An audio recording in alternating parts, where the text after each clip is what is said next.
이거 보시면은 94년도에 이런 연구가 있었어요. 이때 국내 최초예요. 이렇게 따지면은. 근데 이 양반이, 저 같은 경우에는 이제 이게 연결되는 게, 제가 대학원 다닐 때, 대학원 86년에 들어갔으니까, 이 양반이 그때 이제 박사과정 하실 때고,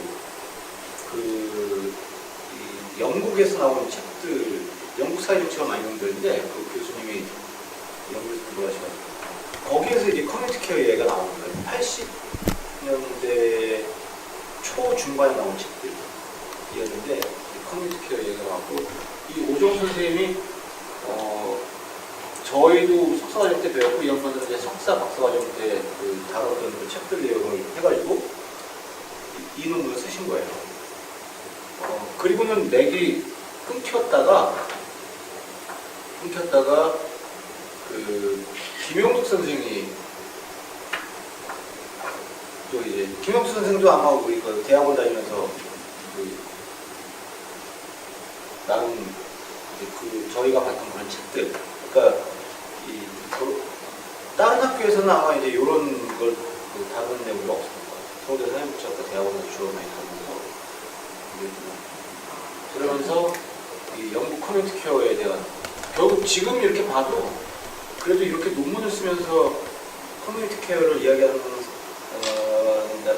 연구자는 김영숙 선생님 정도 있고, 다른 양반들 커뮤니티 케어 쓴 거 보면은 사실 김영숙 선생님 거를 재생산하는 그 정도 수준인 것 같고, 나머지는 사실 커뮤니티 케어 자체에 대한 연구자라기보다는 우리 일반적인 사회복지 연구자로서 상황에 따라 노인복지 하시는 분들이 꼈다든지 이제 그런 분들이 많은 것 같아요.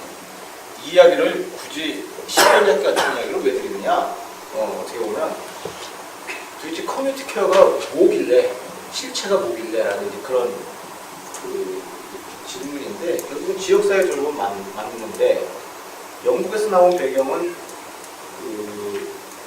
영국처럼 대규모 시설을, 2차 세계대전 이후 대규모 시설을 운영하던 그런 경험들이 60년대, 70년대 되면서 이 언론 이런 데를 통해가지고 막 그런 시설에서의 비리 막 이런 것들 막 보도막 되기 전인 거예요. 그러니까 사회적으로 대규모 시설에 대한 어떤 그런 혐오 내지는 문제의식 이런 것들이 막 쏟아져 나오면서 그러면서 연구자들이 연구를 하는 그런 흐름이 됐죠.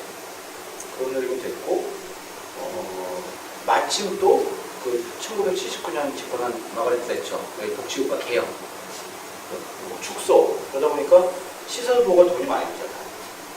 그러니까 우파 입장에서는 이건 시설은 이제 없애버려야 되는 거야. 집으로 보는 거다.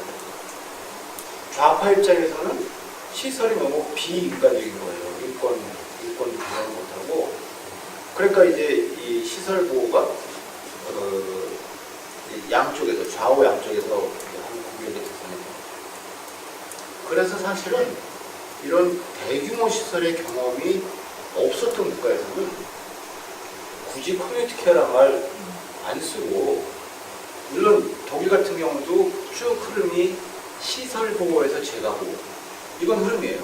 시설의 규모가 어찌됐든 어느 나라든지 흐름인데, 당연히 지역사회에서 서비스를 뭐 다 사회 서비스 같은 데 주는 거지, 이걸 굳이 커뮤니티 케어라는 말로 할 만큼, 그러니까 시설 대 재가의 대립구도는 없었다는 거죠. 그래서 여러분들에게 질문 드리는 게, 한국 사회에서 시설 대 재가의 대립구도가 형성이 되어 있느냐? 저는 이거 진짜 몰라서 물은 건 질문이에요. 왜냐하면 다른 데는 그래도 비교적 스칸들 같은 게 많이 나잖아요.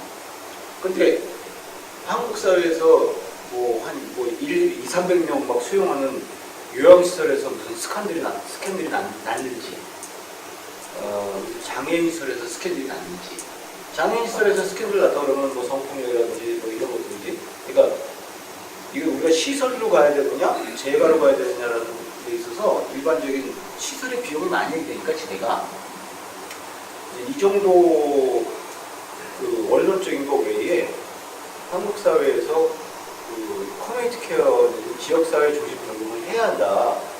어떤 사회적 문제, 합의를 볼 만큼 어떤 문제제기가 있습니다. 어떻게 생각하세요? 현장에서 그런 것들을 보셨어요? 아니면 어때요? 큰 이슈가 없었기 때문에 네. 시설을 운영해오는 뭐 원장님들이나 법인 측에서는 오히려 좀 공감대 형성이 안 되고 있는 것도 사실입니다. 아, 그리고 그만큼 대규모예요. 일부 대규모가 있긴 있죠. 근데 실제 교수님 말씀하신 대로 지금 시설하고 제가 뭐 어떤 대립에 의해서 이 커뮤니티 케어가 등장하는 그런 거는 아닌 거 아니죠. 제가 보기에는 이제 박근혜 정부 때 이제 읍면동 복지 허브화 사업도 진행된 배경이 우리나라 이제 전체 예산이 뭐 한 34% 가까운 그 예산이 막대한 예산이 투자가 돼도 뭐 복지 사각지대라든가 이런 여러 가지 문제점이 많이 발생이 되도가 있잖아요. 정말 많은 예산을 투입하고 있음에도 불구하고 국민들이 체감하는 복지 체감도는 낮고 그럼 이런 부분을 어떻게 해결할 것이냐. 그런 부분에서 봤을 때 우리가 이제 그 과거에 우리 그 옆에 있는 이웃이 이웃을 돌보는 그런 공동체 정신에 기반을 해서 우리가 지역 복지를 좀 활성화시키는 측면에서 가면은 예산도 절약하면서 같이 함께 참여할 수 있는 그런 공감대 형성을 가지 않겠느냐. 그런 취지에서 시작을 했고 또 이제 정권이 바뀌면서 뭔가 또 새롭게 포장을 해서 뭔가를 하긴 해야 되는데 그게 이제 지역사회 돌봄 체계로 커뮤니티 케어를 해 나가는 게 아니냐. 그러니까 이제 그렇게 생각을 하거든요. 과장님 말씀하신 맥락을 보면 그러니까 대처류에 그러니까 이게 시설을 통한 어떤 그 비용 이제 시설 보호를 안 하게 되면 이제 비용 절감하는 이제 공동체를 또 공동체적 미덕을 향한 시설이 있긴 하지만 또 그런 것들이 있겠죠.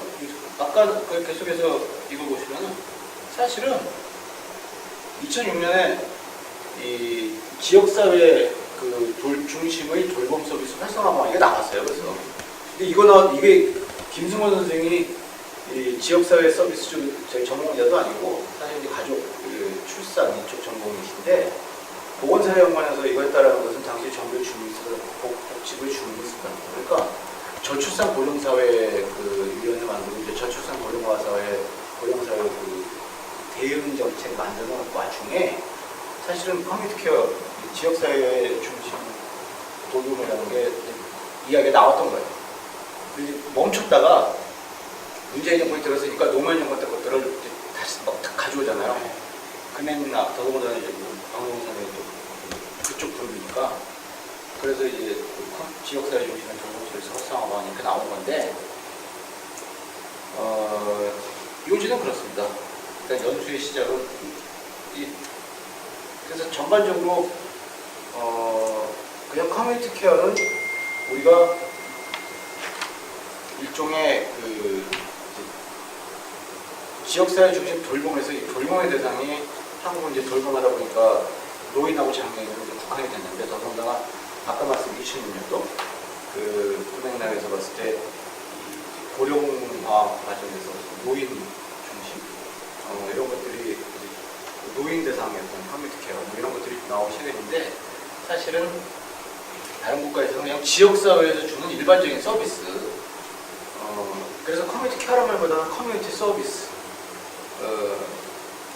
제가 독일에 가서 물어봐도 커뮤니티 케어란 말은 이제 독일도 이제 영어로 바꿔서 하는 경우가 있지만 커뮤니티 케어라는 말을 잘 안 쓰고 커뮤니티 서비스라는 말을 주로 쓰더라고요. 그러니까 지역사회 서비스적인 부분 그러면서 좀 더 폭넓은 그리고 우리나라 분들도 보면은 조금씩 문제제기를 하시는 분들이 계시긴 하세요. 그래서 돌봄의 복의 대상이 노인과 장애인이냐 아동 청소년으로 확대되는 거 아니냐 이런 얘기들도 있고요.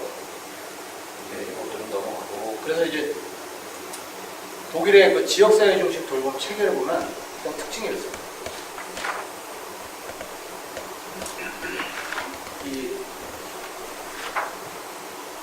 영국도 모르겠지만 지역사회에서 주는 서비스는 그게 뭐 일단 지금처럼 노인하고 장애인 중심으로 갈 것이냐 아니면 뭐 아동 청소년도 포함할 것이냐 그런 논의를 떠나서 사회 서비스라고 한다면은 이건 연방정부에서 손을 안 대는 얘기입니다. 그래서 이제 이렇게 벌고 시작하는데 특히 독일 같은 경우에는 헌법에 아예 그 주자치 그 연방 정부가 주정부를 직접적으로 기초지자체를 지원할 수 없도록 돼 있어요. 아예 헌법으로. 그러니까 주정부의 그 자치를 보장하기 위해서 다른 예인데 각 학교에서 그 지역적 차이 나고 이제 초등학교 이런 데서 초중고등학교에서 그 컴퓨터 교육을 디지털 교육 때문에 이제 노트북도 지급해야 되고 아이패드 같은 걸 지급해야 되고 이래야 되는데 예산이 많이 되니까 연방 정부에서 그 돈을 직접 이 지자체로 지급을 하려고 돈 예산은 있는데 헌법상 불가능합니다. 연방이 그 지자체에 직접적으로 간섭할 수가 없기 때문에 그래서 오히려 문제가 생길 정도고 그러니까 이제 지자체에서 빨리 돈 달라고 그러고 그럼 헌법 개정해야 된다 이런 이야기 나오고 헌법 개정 안 해도 다른 방법이 있다 뭐 이제 이러면서 서로 연방이 뭐가 오는데 이게 무슨 이야기가 그만큼 이 지역사회에서의 서비스는 그 지자체가 중심이 되지 않으면 안 된다. 그러니까 돈은 아동수당 얼마다 정해놓으면 세종시에 있는 보건복지부 공무원이 계산해가지고 인구별로 보내면 되는 거예요. 계산. 그런데 세종시에 있는 공무원이 뭐 천안시 어디에 있는 임대아파트에 사는 노인의 상황을 어떻게 알아요? 서울 노원구에 있는 뭐 저기 공릉동에 있는 한부모 가족의 상황을 어떻게 알아요? 그래서 그 어느 복지국가든지 지역에서 주는 서비스는 커뮤니티 케어라는 이런 복지를 주지 않든 지자체가 중심인데 물론 그런 거 있죠. 그러니까 국세대 지방세 비율이 60대 40. 그러니까 지자체에서 다 가져가는 거예요. 가져가서 직접 서비스를 주죠. 그러니까 우리는 지자체 사회복지정책국장 정도 돼도 사회복지국장 이 정도 돼도 직접 정책을 만드는 건 사실상 없잖아요. 근데 거기는 그 정도 되면은 직접 다 정책을 만들어요. 그래서 이 돌봄체계 구도가 어떻게 되는 거 아니 연방을 제외하고 주정부가 뭐 필요한 재정 지원을 많이 해주죠. 그러니까 정 필요하면 연방에서 주정부로 돈을 주는 거예요. 그러면은 이게 우리가 이게 광역시도죠. 광역시도. 그러면 여기에서 기초지자체로 돈이 가는 거죠. 그러면 기초지자체가 지역에 있는 민간과 그때 민간이 영리와 이제 비영리로 분류가 되는데 여기가 이제 서비스를 제공하는 서비스. 여기 기초지자체를 재정하죠. 이런 식으로 진행이 된다. 그러니까 한국에서 보건복지부가 나서가지고 커뮤니티 케어를 하자고 하는 것 자체가 이거는 물론 이제 한국적인 상황이 있으니까라고 말씀하시겠지만 커뮤니티 케어가 지속 가능하지 않은 것이다. 이걸 그냥 어떤 커뮤니티 케어의 태생적 한계를 벌써 내포하고 시작하는 움직임이다. 이걸 제대로 하려면요, 물론 보건복지부에서 마중물 역할을 하기 위해서 앞장서는 것도 측면이 있을 수도 있겠죠. 근데 어느 순간 손을 떼는 그 전망을 보여줘요. 여러 부분. 특히 사회 서비스 분야에 있어서. 그러니까 이거는 뭐 당장 조세 체계를 바꿔가지고 60대 40 못할 것 같으면 최소한 복지부에서 이렇게 내려가는 예산은 배정하는 예산은 돈을 주되 절대 가져가지 않는다. 내지는 지자체에서도 우리가 사업에 대해서 돈을 주되 뭐 프로그램 내용에 대해서 절대 가져가지 않는다. 그러니까 우리는 지자체에서 무슨 사업을 공고하면 그 사업 내용이 어떻게 정의되는가까지 프로그램을 다 체크를 하잖아요. 근데 이런 시스템이라고 한다면은 뭐 장애인복지 사업할 팀, 뭐 할 법인 그러면 나오면 돈 줄 거 아니에요. 그러면은 프로그램 제가 알아서 다 짜요. 이게 사실은 커뮤니티 케어가 됐든 커뮤니티 서비스가 됐든 이 지역사회 중심 돌봄 체계의 토대다, 특징이다. 그래서 저희가 시청도 가보고 그러니까 이 시청에서 이제 돈을 다 내려보는 소위 말해서 주는 거죠. 공모를 통해서 사업자들. 그래서 이제 이런 그 법인들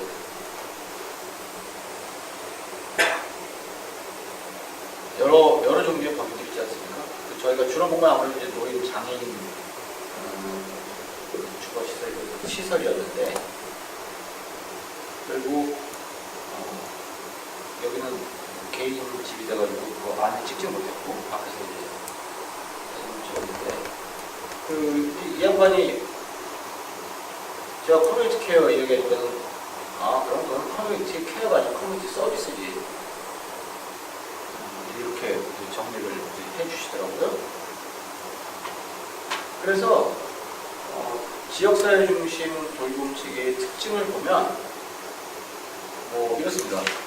아까 그 보여드린 구도의 같은 내용인데 조금 다른 거는 민간 용지가 찌그러져 있죠. 거기 사실상 민간 용지는 없어요. 그러니까 개수로 따지면은 특히 노인 수발 서비스 부분에서 민간 영리가 차지하는 비율이 한 40%까지 되기도 하는데 개수. 노인 요양소 노인 많이 있잖아요. 간호사 출신들이 따로 나가서 그 센터를 차릴 수 있기 때문에 한 서너 명이 센터 사무실 만들고 집회마다 다니면서 서비스를 좀 그런 형태이기 때문에 노인 수발 부분에 있어서는 민간 영리가 많이 들어가 있는데 원칙적으로는 결국 기초지자체에서 그 민간 비영리와 협력합니다. 앞서 보여드렸던 이 카리타스다, 레벤스위트라든가 카리타스가 됐든 그 다음에 적십자사죠.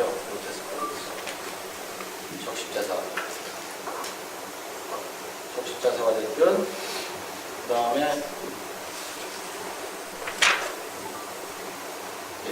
생활지원이라고 번역을 했는데 레벤스위트라고 하는 이 사회복지 법인인데 이런 것은 민간 비영리인데 민간 비영리가 결국은 위임을 받아서 부탁을 받아서 서비스를 주는 그런 형태. 그런데 그리고 이제 그래서 사실 민간 영리는 사실상 그 지역사회에서 거의 존재하지 않는 이런 형태. 이렇게 보시면 이게 어떤 돌봄체계의 기본 구조다라는 거고. 그러니까 이 커뮤니티 케어 현재와 미래 그랬는데 노인 장애인뿐만 아니라 사회적 돌봄 체계로서 커뮤니티 케어다. 노인 장애인만 나오는 것이 아니라 사회적 돌봄 체계로서 포괄적 사회적 돌봄 체계로서 커뮤니티 케어다라는 거고 중요한 건 어쨌든 이 어떤 명칭을 붙이는 게 아니라 시설 보호보다는 제가 보호 위주로 가는 것이 지난 20, 30년간의 트렌드다. 이건 어느 나라인지 때문에 그런 면에서 커뮤니티 케어, 지역사회 중심 돌봄을 강조하는 것은 분명히 의미가 있다. 그 다음에 또 한 가지 우린 자꾸 사회 서비스와 여기도 한번 준비하실지 모르겠는데 이 워낙 민간에 대한 불신 그러니까 이제 국공립 이게 달고 사는데 국공립이 최선이냐 하면은 공공성을 담보하는 것은 국공립 전가의 고도는 아니다. 그러니까 민간 비영리 중심이다. 독일 같은 경우에는 거의 국공립이라는 게 사실상 존재하지 않죠. 존재하지 않고 다 이제 민간인데 민간에서 이제 비영리 사회복지법인 서비스고 그리고 비용을 지자체에서 국가에서 부담하고 근데 정확히 말하면 지자체 그 다음에 서비스 제공자가 민간 비용료를 존재하고 비용은 지자체에서 내고 서비스 수요자 그래서 이렇게 어떤 삼각형의 구조가 이렇게 열리는데 이 관계가 이루어져 있다라는 거고 그러니까 이렇게 말씀드리는 거는 우리도 이제 이게 우리나라에서 최근 이제 많이 확대된 이게 바우처 시스템이죠. 그러니까 클라이언트가 서비스를 고를 수 있는 그런 가능성이나 여유가 충분히 보장되어 있는 그런 거라고 볼 수 있을 것 같고. 근데 역시 우리 식의 커뮤니티 케어가 굉장히 강조가 된 게 95년부터 이제 수발보험이 도입된 이후부터 커뮤니티 케어의 그 중요성이 굉장히 이건 다시 말하면 이제 재가 보호의 중요성이 굉장하다 이렇게 볼 수 있을 것 같아요. 재가 보호의 중요성.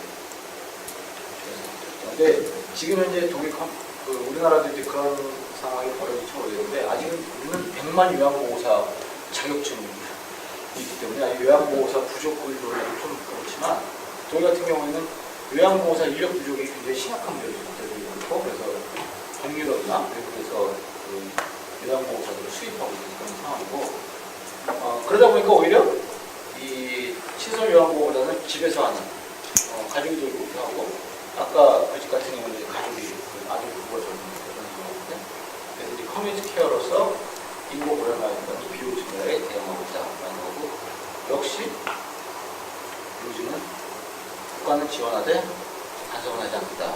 근데 이게 그러면 어떤 식으로 되어 있느냐?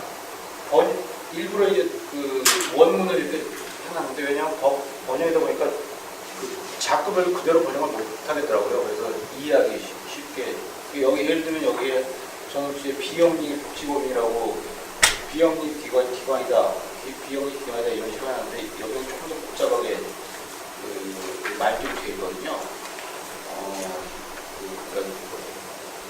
저는 비영리 기관이라고 간단하게 하면 거기에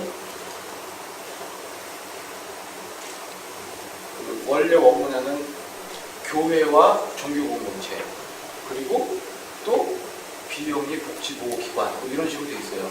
그러니까 이제 전통적으로 그 카리타스나 디아콘이나 이런 식으로 종교기관이 먼저 서비스를 시작한 그런 전통이 있기 때문에 국가보다 앞장서고 그래서 그런 것들을 다 포함시킨 이야기인데 그래서 이제 이걸 우리가 이해하기 쉽게 번역한 게 그러니까 자체적으로 사회적 과제를 수행하는 민간 서비스 영역의 지위 그러니까 자체적으로 서비스를 제공하는 비영리 사회복지법인의 지위는 이게 사회법전 12번 이게 이제 공공부족법이거든요 사실.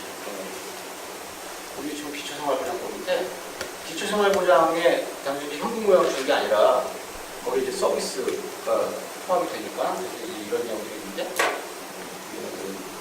공공부족법이 있다고 한다 하더라도 민간복지 기존의 민간에서 제공하는 서비스를 와 충돌하지 않는다 이런 식의 얘기인데 저것 때문에 그래요 사실. 우리나라 같은 경우에는 복지관 대표적인 경우인데 그 90년대 이후에 뭐 이런저런 이유로 그 복지관 그러니까 복지관이 됐든 뭐가 됐든 지자체에서 만들었잖아요. 건물을 만들고 우리 패턴이 그리고 그거를 위탁을 해주는 경우가 있어요. 그런데 여러분 그 19세기 그 산업혁명기 역사적으로 우리가 이야기할 때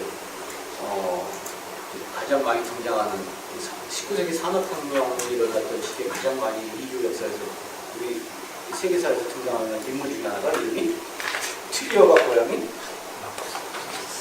칼 막스. 그러니까 이제 산업혁명이 굉장히 그 부르주아와 프롤레타리아가 빈부격차라는 문제를 이야기하니까 부르주아의 어떤 뭐 비참한 어떤 생활상 이런 것들 때문에 사회주의 운동이 일어났잖아요. 막스의 이론이 형성이 되고 그 산업혁명이라는 그런 어떤 토양 속에서 그런데 여기서 우리나라에 그래서 이제 뭐 사회주의, 뭐 자본주의, 대립, 계급관계 이런 것들이 있었는데 이 부분에 있어서 우리나라에 잘 알려지지 않은 것 중에 하나가 이 산업혁명의 문제에 막스 같은 사람은 사회주의 이론으로서 분석하고 그다음에 사회주의 운동으로서 대응을 했고 거기서 좀 약간 개량적으로 나가는 쪽이 이제 노동운동, 그냥 사회민주주의 운동, 자본주의체로 운영하는 거면서 이런 식으로 이제 흐름이 있었잖아요. 그러니까 이제 산업혁명으로부터 사회주의 운동, 사회주의가 나왔다. 뭐 이렇게 보는데 이 산업혁명기에 또 이런 노동자들의 비참한 생활상을 사회주의 이론으로서만 설명하고 사회주의 운동으로서만 대응하는 게 아니라 기독교 사회주의 운동입니다. 그 천주교 같은 경우에는 가톨릭 같은 경우에는 그 종교개혁의 쓰라린 맛을 봤잖아요. 사회가 이런 식으로 막 혼란스럽고 노동자들의 어떤 생활이 양극화가 되고 이런 상황에서 그러면 교회가 무엇을 할 것이냐. 그래서 그런데 이제 사회주의자들이 막 여기 운동하면서 이게 체제를 정복할 것 같잖아요. 공산주의. 그럼 우리는 어떻게 할 것이냐. 거기서 나온 게 양 기독교의 기독교의 사회운동, 기독교 사회운동. 그래서 천주교는 독일 천주교는 카리타스라는 사회복지 법인을 만들고, 그다음에 개신교는 디아콘이라는 법인을 만들고, 이게 19세기잖아요. 그러면서 우리는 그렇게 따지면은 1990년대부터 이렇게 복지가 있든 뭐가 있든 막 드러나게 되는데, 그때가 우리나라 산업혁명이 사실은 유럽식으로 따지면 산업화가 막 한창 완성될 거 아니에요.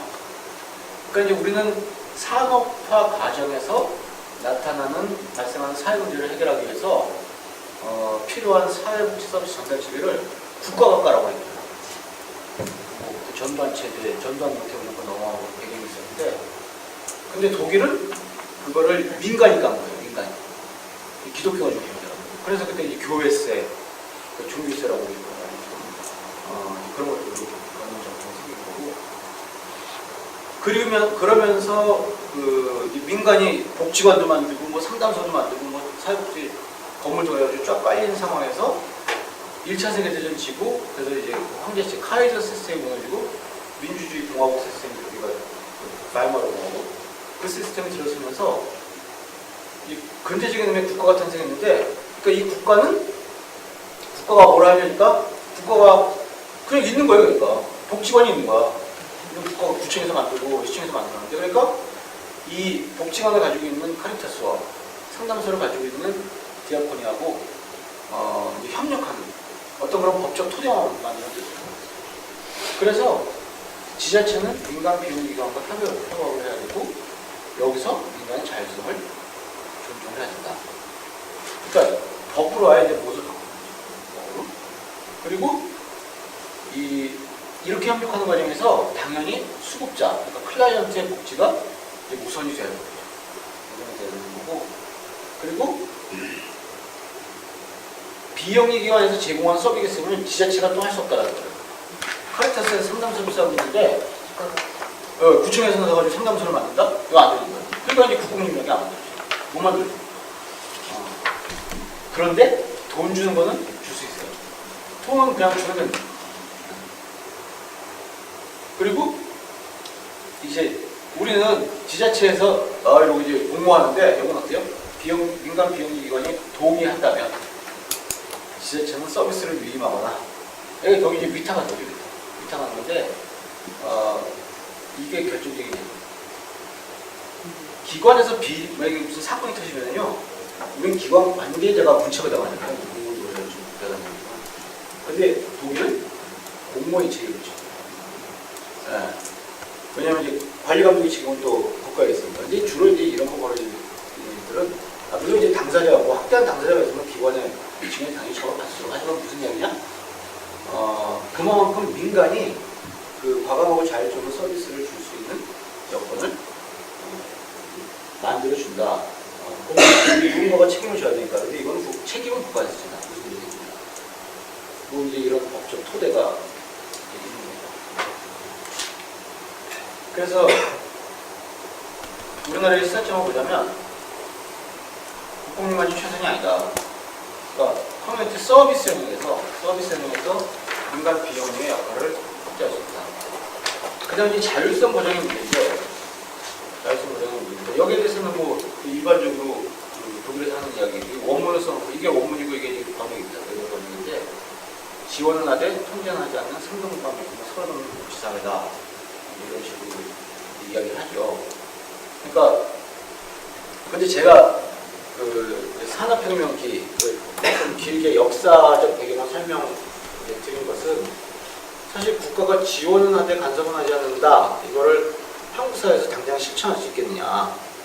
아닐 수 있죠, 분명히 아닐 수 있어요. 그런데 이제 그래서 설명드린 거예요, 사실은. 그러니까 또 너무 우리가 선정적으로 국가랑 손대라 이럴 수는 없는 거 아니겠어요? 그런데 중요한 건 이 민간의 자율성을 보장하지 않는다면, 또, 그러니까 상식적인 상황에서는 민간의 자율성을 보장하는 무엇인가가 없다면, 그 다음에 지자체가 이제 독립할 수 있는 중앙정부에 간섭합니다. 지자체가 중앙정부의 간섭부터 벗어날 수 있고, 그 다음에 민간의 자율성이 보장되는 이거는 말로만이 아니라 최소한 무슨 사회 협약이 됐든 법적 토대가 됐든지 간에 만들어야 된다. 그러니까 사회복지사업법을 개정을 하든지.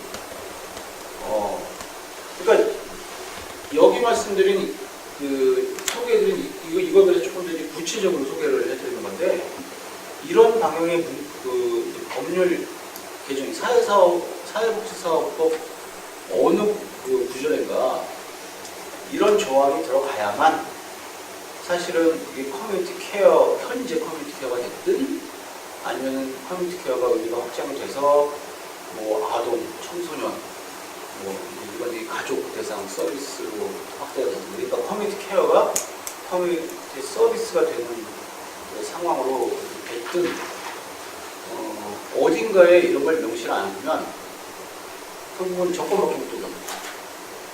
그리고 이제 자율성이라는 공허한. 그러니까 일본에서도 보면 결국 개호보험 도입하면서 커뮤니티 케어가 막 이야기가 나오기 시작한 거잖아요. 시설 비용 줄이고 재가적으로 비용 아끼려고 절감하려고. 근데 그때 일본에서도 시작된 게 지자체에 관한 거, 중앙정부. 그러니까 지자체는 최소한 예를 들면 커뮤니티 서비스에 대한, 처음에는 커뮤니티 케어가 되겠죠. 그다음에 이제 조금 더 멀리 보면 커뮤니티 서비스 관련 예산은 이거는 독립적으로 보장받을 수 있는 어떤 시스템을 만들 필요가 있을 것 같고, 지역사회의 이런 협회를, 기존의 협회가 있으니까 우리는 이제 카리타스도 없고 디아코니도 없는 거예요.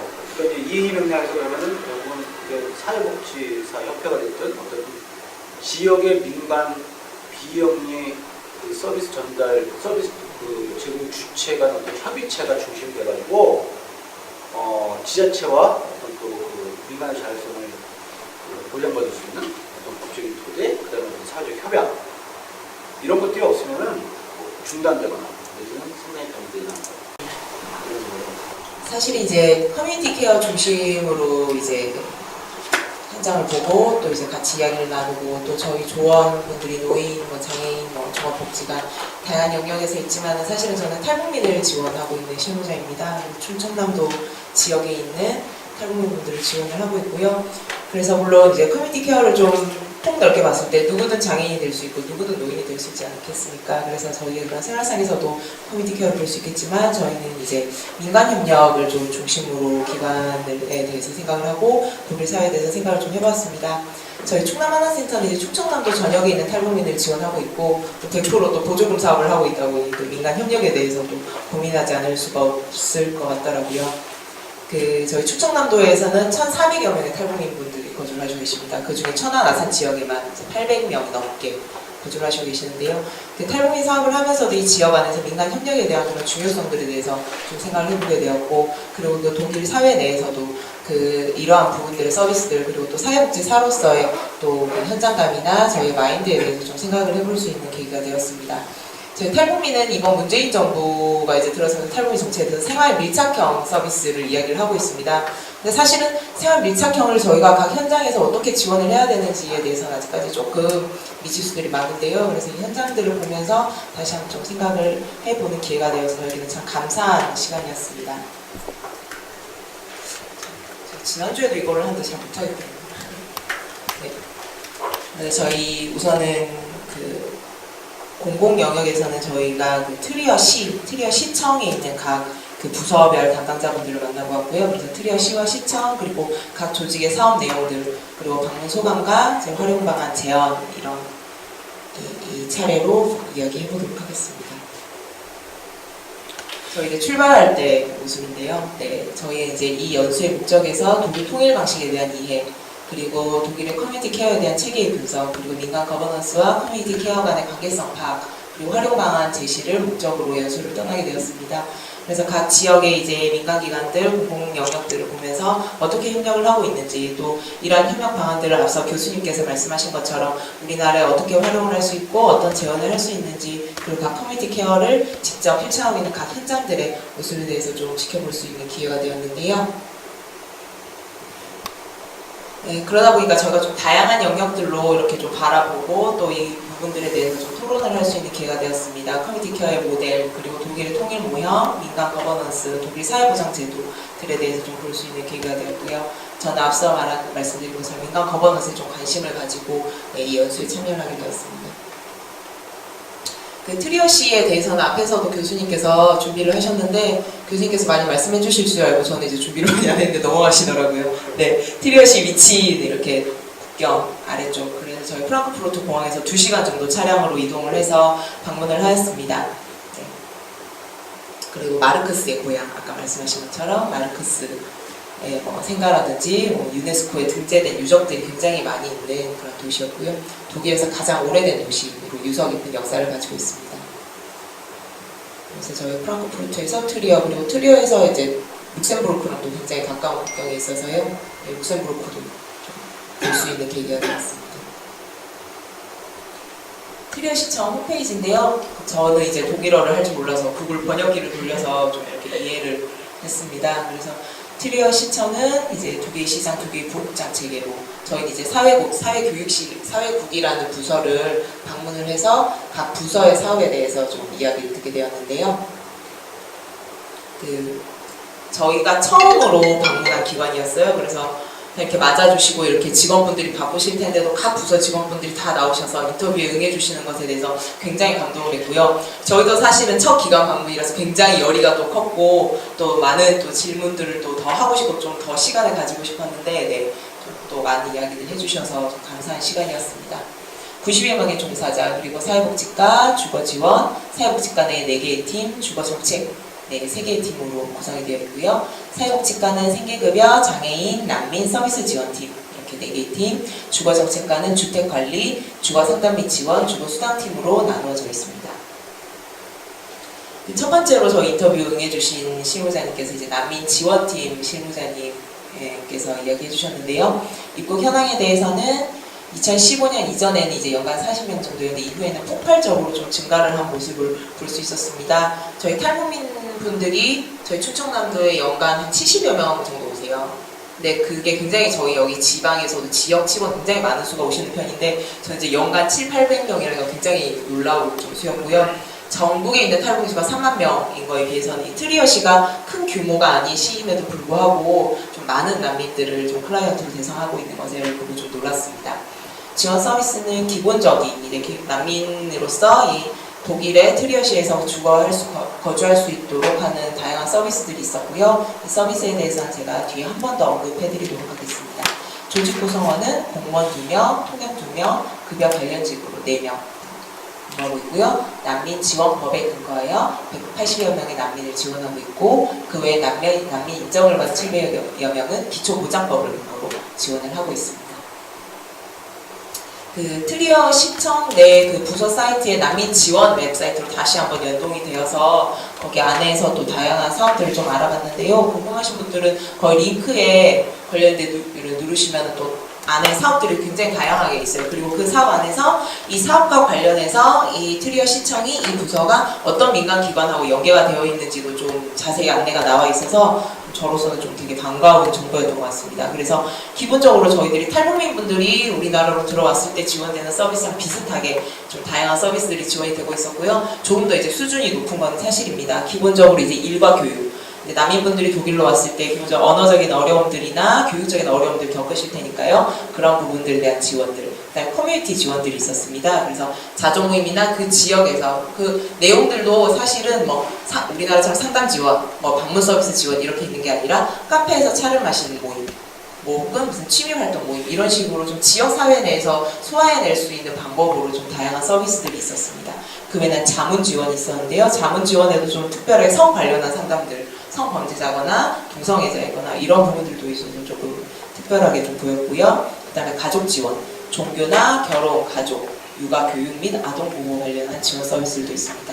그 외 여성이나 레크레이션 활동, 그 다음에 의류 매장 및 가구 교환 서비스는 조금 특이하긴 했었는데요. 처음에 이제 오시게 되면 탈북민들도 그렇고 난민분들도 그렇고 여기 이제 가지고 계신 그런 기본적인 생활을 할 수 있는 그런 물건들이 없어서 어려움을 겪으신 경우도 많은데 그런 것에 대한 지원들도 좀 다양하게 있어서 좀 놀라웠습니다.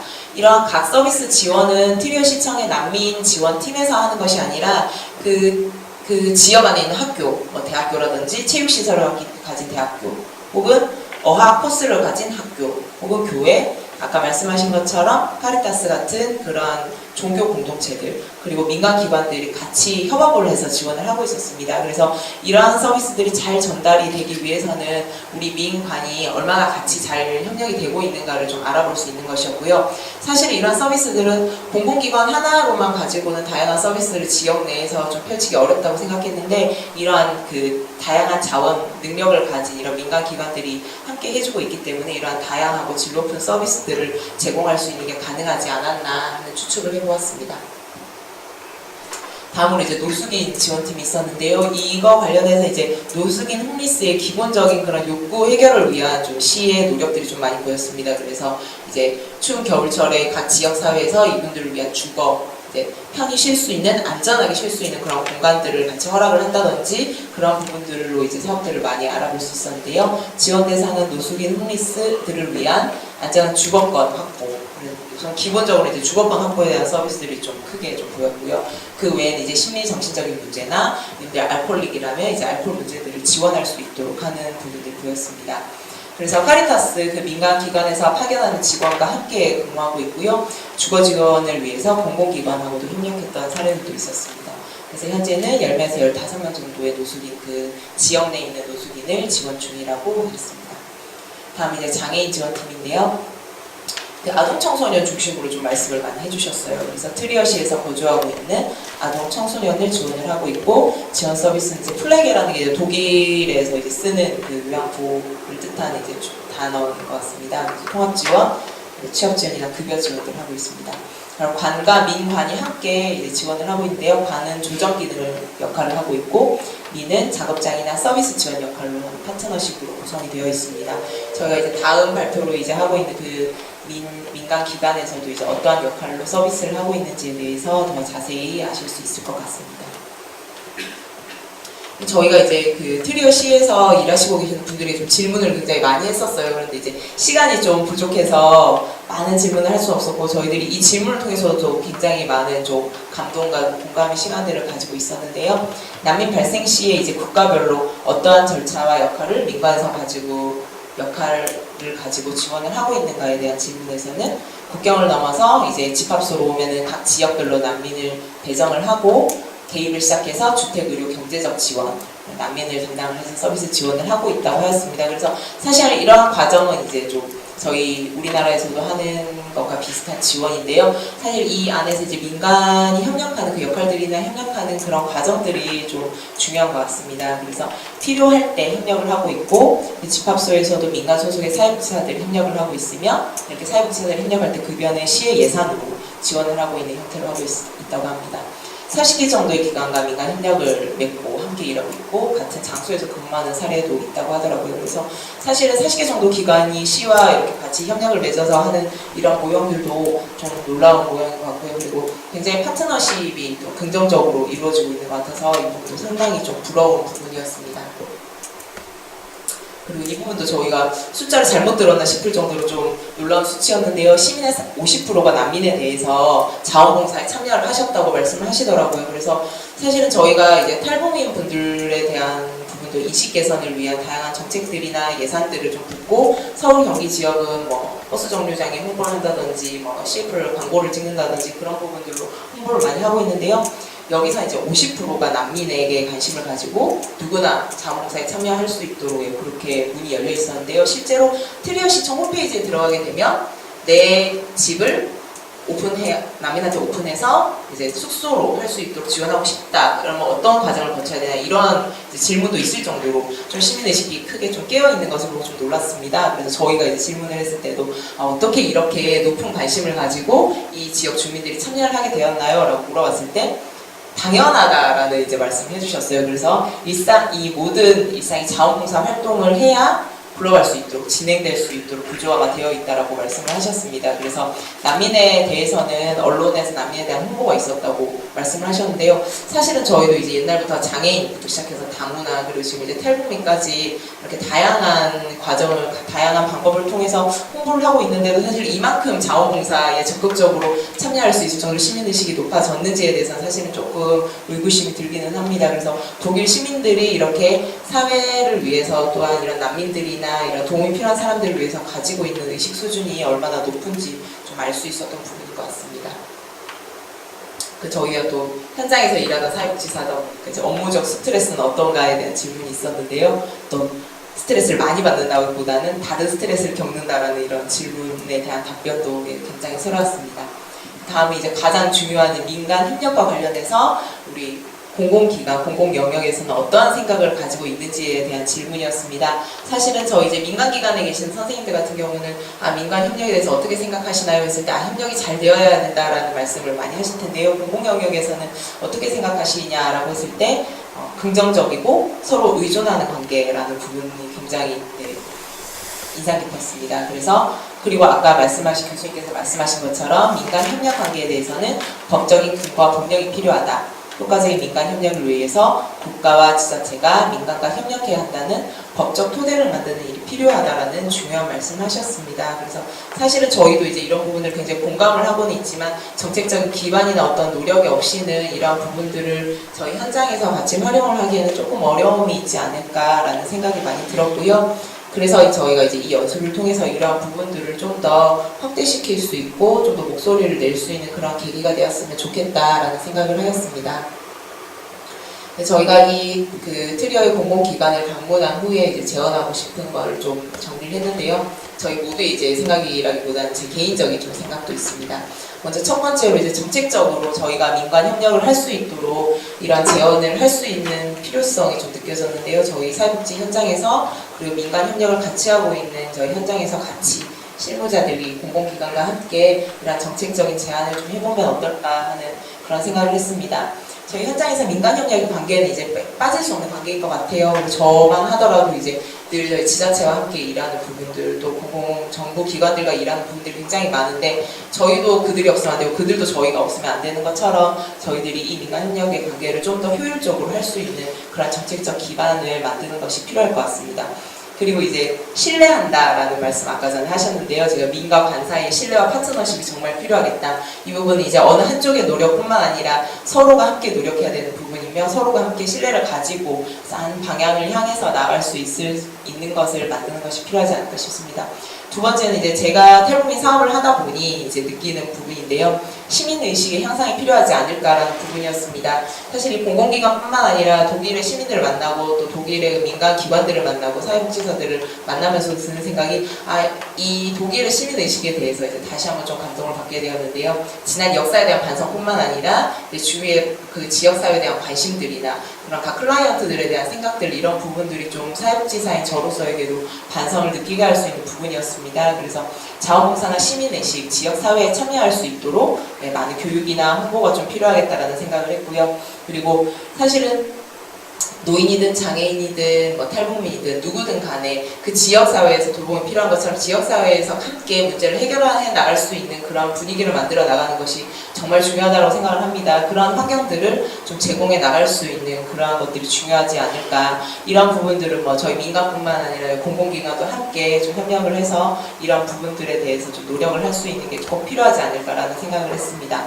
그리고 이제 분야별 사회복지사에 대한 전문성, 제가 이제 탈북민을 해서 그럴 수도 있겠지만 탈북민뿐만 아니라 장애인 안에서도 정신장애인도 있을 것이고 지체장애인들도 있을 것이고 또 노인 안에서도 그렇고 아동 안에서도 그렇고 다양한 영역들 속에서 저희들이 그분들의 개별적인 욕구에 좀 더 잘 대응하기 위해서는 저희들의 전문성 또한 향상시키는 것이 중요하지 않을까 싶습니다. 그리고 최근 들어서 이제 사회복지사의 전문성에 대해서 다양한 교육들이나 이런 연수들도 이제 많이 생기고 있는데요. 저희들이 그런 것에 좀 더 빨리 좀 행동하고 대응해서 저희들 사회복지사들 스스로도 이러한 그 분야별로 대상별로 좀 이러한 부분들의 전문성을 좀 더 키울 수 있는 그러한 생각들을 좀 가져야 되지 않을까라는 그러한 제언들을 좀 저는 해봅니다. 독일 다녀와서 독일의 민간 기관을 보고 온 것에 대해서 사진과 함께 간단히 설명드리려고 나왔습니다.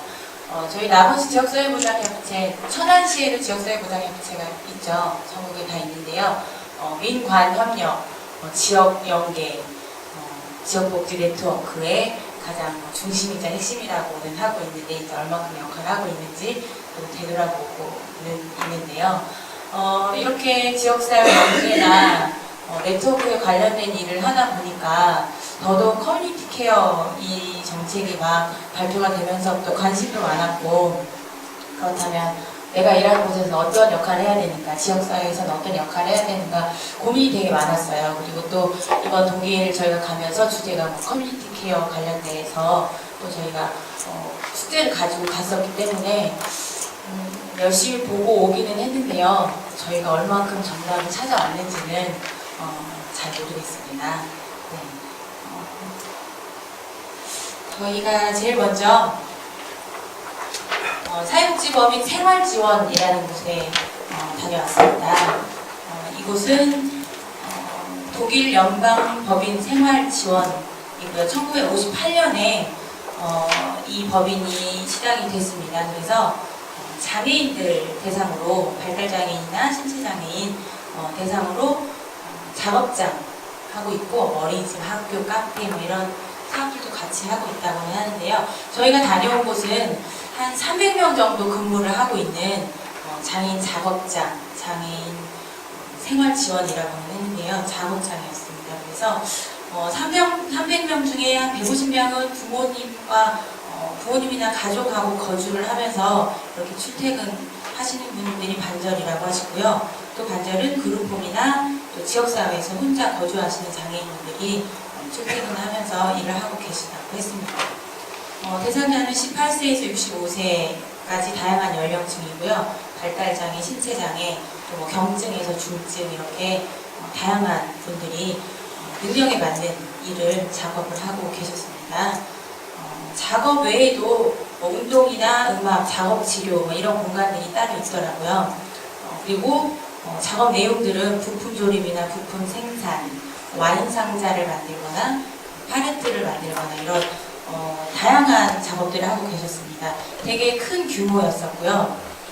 그런 내용이나 그런 시스템 자체는 우리나라의 큰 그런 장애인 작업장하고 크게 다르다는 것은 사실은 느끼지 못했고 좀 비슷한 점들이 많이 있었습니다. 그리고 직업의 난이도에 따라서 장애인분들이 배치가 되고 또 지도자 선생님들과 함께하는 작업도 있었습니다. 제가 여기다가 써는 그 에피소드는요, 이 기관에 안내하시는 분하고 얘기를 했는데 이런 말씀을 하셨어요. 독일 정부는 어떠한 시설 인프라를 가지고 있지 않다. 따라서 시설 인프라를 가지고 있는 민간기관이 필요하다. 이런 말씀을 하시더라고요. 그래서 저희가 첫날 트리어 시청 다녀오고 다음날 이곳을 갔는데요. 확실히 공공기관에서는 어떠한 우리가 서비스에 대한 시스템은 우리도 없다. 이런 자세를 사실은 하셨어요. 그래서 우리는 지원하고 서비스를 제공하는 곳은 민간기관이다. 이런 기본적인 생각을 가지고 계시더라고요. 그래서 여기서도 마찬가지로 서비스는 우리 민간기관에서 전문적으로 다 마련이 되어 있어서 이런 시스템들을 민간기관에서 당연히 하는 거다. 이렇게 생각을 하시는 것 같습니다. 그리고 같은 사회복지법인 생활지원에서 운영하는 장애인 그룹홈을 저희가 또 방문을 했습니다. 시내에 거의 시내 한복판에 있는 어떤 빌라 같은 곳이었었는데요. 1인 1실 사용하고 계시고요. 그리고 여기서 장애인 취업 성공률이 얼마나 저희가 질문을 하면서 말씀을 드렸어요. 근데 거기가 작업장이 있고 또 그룹홈에서 지내시면서 얼만큼 이렇게 사회통합이 가능할까, 이 취업으로 인해 장애인 복지에서의 가장 꽃은 장애인 그 취업 이거라고 하시더라고. 장애인 좀 일하시는 분들 얘기를 들었었는데요. 그래서 얼만큼 이 취업 성공률이 좋습니까? 이거 물어봤더니 깜짝 놀라시더라고요. 헐 하시더라고요. 왜 그걸 우리가 알아야 되냐는 그런 표정을 지으시면서 그건 우리도 모른다. 시간이 많이 흐른 다음에 그 장애인이 스스로 판단할 부분 아니겠냐 이런 말씀하시더라고요. 그래서 저희가 현장에서 일하면서 이제 뭐 문화적인 차이가 물론 있겠지만 뭔가 너무 조급하게 당장 어떤 효과나 성공률, 뭐 퍼센트 이런 결과를 너무 조급하게 우리가 요구를 하기도 하고 우리 스스로도 자꾸 내려고 하지 않았나 그런 반성이 드는 질문이 대답이었던 것 같아요.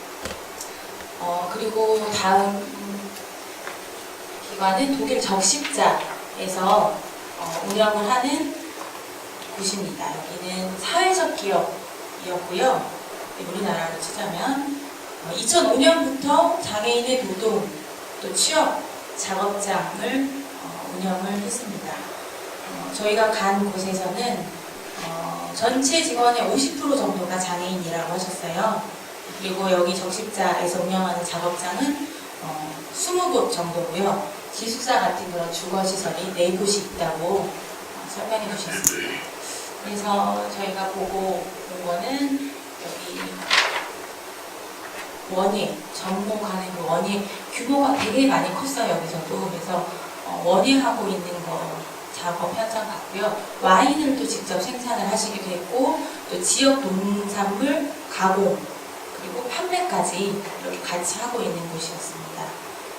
담당 직원분하고 이야기를 할 때 장애인하고 비장애인이 같이 일하는 게 쉽지 않다 그런 말씀을 하시더라고요. 그래서 독일은 뭐든지 다 잘하는 나라니까 장애인과 비장애인도 통합이 잘 되고 막 이런 환상이 있을 수도 있겠지만 어디서든 그런 어려움은 마찬가지인 것 같아요. 그래서 그 담당자분도 쉽지 않다. 장애인의 부모들은 비장애인과 함께 일하고 함께 통합하길 바라지만 사실은 그게 예민한 부분이고 쉬운 부분은 아니다. 그렇게 또 말씀하시더라고요. 그리고 또 통합을 강조할수록 국가는 책임을 덜 지려고 하지 않느냐 이런 말씀을 하셨는데요. 어느 정도 좀 공감을 할 수 있는 이야기이기도 하고요.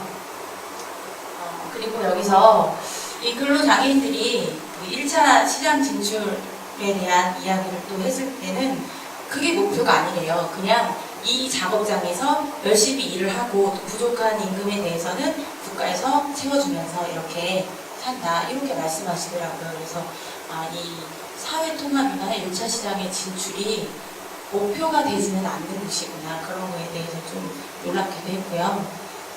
판로에 대한 걱정을 사실 안 하신다고 했는데 저희도 장애인 작업장이나 그런 것들을 하는 데를 보면 판로가 없어서 유지가 너무 어렵다. 그리고 하려고 하지 않는다. 지자체에서는 너무 부담된다. 이런 말씀을 제가 들은 적은 있거든요. 근데 여기서는 판로에 대해서는 그렇게 크게 걱정하지 않으신다고 하는 거 보면 대기업에서도 일감이 많이 들어오는 것 같았고 그래서 그런 부분은 조금 부럽다고 생각을 했습니다. 그리고 같은 곳인데 여기서 와인도 생산을 하고 또 저희가 다른 곳으로 이동을 해서 여기서 와인을 직접 판매를 하는 곳이었어요. 그래서 이것도 같이 운영을 하고 계시는데요. 그 사회적 기업에서 만든 와인만 파는 게 아니라 그 지역의 다른 판매자들하고 같이 로컬 푸드처럼 그 근처에 지역에 있는 와인 판매자들이 이렇게 그 사진에 보면 이렇게 사진이랑 같이 설명이랑 해서 이렇게 쭉 종류별로 와인을 전시하고 또 판매를 하고 있었습니다. 다음은 카리타스. 아까 교수님께서 카리타스 이렇게 역사적인 거 설명해 주셨는데요. 카리타스 정신장애인 주거시설이었어요. 이곳은 정신장애인 주거시설인데 25년 동안 지역의 정신장애인을 돌보는 사업을 하셨다고 했고요. 다양한 주택 제공과 개인의 상담 및 지원 제공을 통해 지역사회 안에서 친숙한 환경에서 자기주도적 삶을 영위할 수 있도록 지원을 하는 곳이라고 했습니다. 지금 여기 같이 사진에 보면 여기 같이 설명해 주시는 분이 여기 대표라고 하셨어요. 그래서 봤는데 간식이랑을 너무 예쁘게 준비해 주셔서 정말 감사했는데 저희가 여기뿐만 아니라 다른 기관에서도 저가 혼자 느꼈을 느낀 건지는 모르겠지만 그 기관장이 와서 설명을 이렇게 주로 해주시는데 밑에 직원들이 같이 오시지 않더라고요. 저희는 기관장이 움직이면 사실은 그 밑에 직원들 막 분주하잖아요. 간식도 그렇고 막 이리 오세요, 이리로 가세요, 이거 심으세요. 그래서 물론 이것도 문화적 차이겠지만 이런 부담을 우리가 너무 과잉으로 느끼고 살았나 좀 그런 생각이 사실은 들었어요. 그래서 여기 또 키가 되게 크신 대표분이셨는데 자세히 설명 많이 해주셨어요. 그 정신장애인 관련된 주거시설 관련된 역사부터 쭉 설명을 해주셨는데 네, 매우 친절하게 저희 맞아주셨습니다. 12시가 넘어서까지도 점심시간, 전 12시 땡 하면 점심시간인데 이랬는데 그렇게 독일에서는 점심시간을 중요하게 생각하지 않으신 것 같았어요. 거의 1시까지 같이 저희하고 움직여주셨는데 네, 다른 기관에서도 12시에 대한 그런 좀 강박증이 좀 없었던 것 같아요. 저만 느끼는 건가요? 여기 기관만 그랬나? 네. 네, 여기서 또 한 가지 이야기를 해주셨을 때 정신장애인 주거시설 저희도 해보신 분 아시겠지만 어려워요. 집을 얻기가. 사실 장애인 공동생활 주거도 마찬가지잖아요. 밤에 이사 오고 밤에 이사 가고 그러신다고 하더라고요. 주변에서 싫어하신대요. 더더군다나 정신장애인 분들이 이렇게 몇 분씩 그룹홈으로 주거를 한다고 하면 당연히 옆집에서 좋아하지는 않으시겠죠. 근데 여기서 한 가지 말씀을 해주셨는데 이웃들이 매우 이렇게 이해를 해주시고 도와주셔야 우리 정신장애인 분들도 이렇게 주거시설을 이용하고 살 수 있다 그런 얘기 해주시면서 많이 이해해 주신다. 어떤 한 분이 그 환청으로 막 소리를 지르고 그런 분이 계셨대요. 근데 그 옆집에서 옆집 분이 물론 경찰을 부르고 나가라고 한다거나 이런 문제가 될 수도 있었지만 그 시끄러운 그 방 바로 옆에 자기 딸 방이 이렇게 붙어있는 구조였나 봐요. 그래서 딸의 방을 다른 곳으로 방을 위치를 바꾸는 식으로 해서 이렇게 해결을 했다. 이런 얘기를 들었는데 참 정말 부끄럽기도 하고 부럽기도 하고 이런 시민의식이나 이런 것들이 되게 부러운 그런 이야기도 저희가 듣고 왔습니다. 그리고 아까 잠깐 말씀해 주셨듯이 저희가 재가 서비스 받고 있는 노인분 집에도 가정 방문을 했었는데요. 사실 너무 많이 들어가면 좀 실례인 것 같아서 저는 안 들어가서 제가 자세히 이제 직접 듣지는 못했지만 저희끼리 이제 결과물을 봤을 때 카리타스에서 운영하는 재가복지 서비스를 받는 어르신이었었는데요. 듣고 오신 분이 그러세요. 그 서비스를 받는 사람 입장에서는 다 비슷한 것 같다. 부족한 것 같고 더 해줬으면 좋겠고 그런 부분, 그다음에 요양보호사 거기도 많이 부족하고 그런 거에 대해서 얘기했다고 들었습니다. 그런 부분은 또 저희 결과 자료에 넣기는 하는데요. 오늘 오신 분들은 저희 결과 자료에 따로 그런 부분도 넣으려고 하고 있습니다. 제가 마지막으로 독일 사회복지의 특징이라고 하면 너무 거창하긴 한데요. 저희 개인적인 생각들 정의를 그냥 또 제가 책에서 봤던 그런 거 써놨는데요. 독일이라는 나라가 이제 처음부터 끝까지 다 부럽기만 하고 오면 우리는 배운 게 사실 없잖아요. 그래서 독일에 대해서 또 이야기를 하자면 민족과 국경 개념이 뚜렷이 서지 않는 가운데 분열과 통일을 반복한 독일의 역사, 이런 특징이 되게 큰 특징이더라고요. 그래서 분권적 조합주의다 이렇게 하는데 보시면 사회 서비스, 카톨릭의 카리타스, 개신교의 디아코니, 이게 아주 큰 이 사회복지 서비스를 제공하는 종교적 부분에서 제공하는 곳이더라고요. 그 외에 노동복지회나 이런 큰 다른 서비스를 하는 그런 기관들이 있기는 하지만 국가에서 이미 훨씬 이전부터 튼튼하게 이런 시스템을 잘 가지고 운영이 되어 왔기 때문에 그것에 대한 신뢰가 더 강했던 것 같고 그리고 여기 보면 역사적으로 봤을 때 그 나치 시대의 경험에서 그때 되게 강력한 꺼져버렸어. 시간이 나면 꺼지나요? 네. 그 강력한 국가의 일방적인 개입을 경험을 했단 말이에요. 그래서 아 이건 아닌 것 같다. 이런 좀 역사적인 경험을 토대로 더더욱 민간에 대한 그런 신뢰나 이렇게 할 수 있도록 길을 열어주는 그런 문화가 된 것 같기도 해요. 역사적으로 봤을 때는요. 국가는 지원안의 간섭은 최소화한다. 우리 계속 저희가 여러 번 반복돼서 하는 이야기인데요. 이 말이 되게 가슴에 와 닿았고 저희가 가서 그래 이런 시스템에 대해서 저희가 좀 느끼고 왔고 배우고 왔습니다. 제가 독일 다녀와서 주변 사람들한테 많이 들어요. 독일 가서 뭐 배워왔어? 이렇게 얘기하는데요. 가만히 생각을 해봤는데 한 열흘을 저희가 다녀왔거든요. 내가 독일 가서 뭘 배워왔을까 저도 생각을 해봤는데 정답을 찾고 오지는 못했어요. 열흘 동안 정답 찾고 오면 안 되는 일이 없겠죠. 정답을 찾고 오지는 않았는데요. 전체적으로 어떤 시스템을 어떻게 하면 우리나라도 좋겠다 이런 정답은 없지만 전체적으로 이 사회에 기본적으로 깔려있는 신뢰론 사회, 앞에 선생님도 신뢰에 대해서 계속 말씀해 주셨는데요. 이게 기본적으로 있는 것 같아요. 민간은 공공을 신뢰하고 공공은 또 민간을 신뢰하고 또 이웃은 이웃을 신뢰하고 장애인들도 일반 시민들을 신뢰하고 서로 이 신뢰하는 그런 분위기가 기본적으로 있는 것 같아요. 그래서 그런 기본에 있어서 그 이후에 모든 시스템들이 다 그래서 저희가 부러워할 만한 이런 시스템들이 되지 않았나 그런 생각도 해봤습니다. 이제 커뮤니티 케어가 지금 상당히 화두가 되고 있는데 이제 아실 거예요. 11월 20일 날 지난 11월 20일 날 이제 노인 커뮤니티 케어에 대해서 일단 3개 부처 복지부하고 안행부하고 국토교통부 이렇게 해서 이제 발표가 됐는데 사실은 이제 지금 독일 갔다 오신 교수님이나 이 두 분 선생님께서도 발표를 하셨는데 우리나라에서도 커뮤니티 케어를 4개로 이제 컨셉을 잡은 거잖아요. 노인하고 장애인하고 이거 꼭 해야 돼요?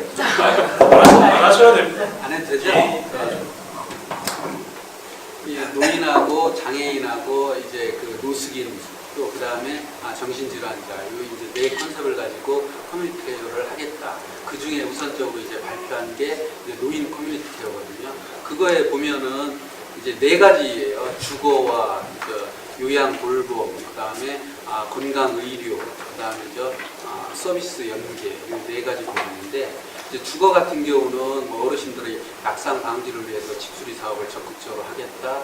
그다음에 이제 맞춤형 케어 안심주택을 제공을 하겠다. 이런 부분이고 이제 건강하고 의료 파트 같은 경우는 이제 찾아가는 방문 의료 이런 부분을 좀 적극적으로 추진하겠다. 그다음에 지역 병원과 지역 연계실을 좀 운영해 보겠다. 이런 내용인 것 같고요. 그다음에 이제 요양 돌봄 같은 경우는 의료급여를 좀 확대하고, 그다음에 제가 서비스, 우리가 식사 배달이라든가 이런 거를 좀 제가 서비스를 좀 다양화시키겠다 이런 부분이고, 그다음에 이제 서비스 연계는 읍면동 단위에 이제 케어 창구, 안내 창구를 좀 만들고, 또 시군구 단위에 케어할 수 있는 그런 연계를 좀 확대해서 민과 간이 서비스 연계를 좀 확대해 보겠다 이런 걸로 컨셉을 잡아서 하는 것 같아요.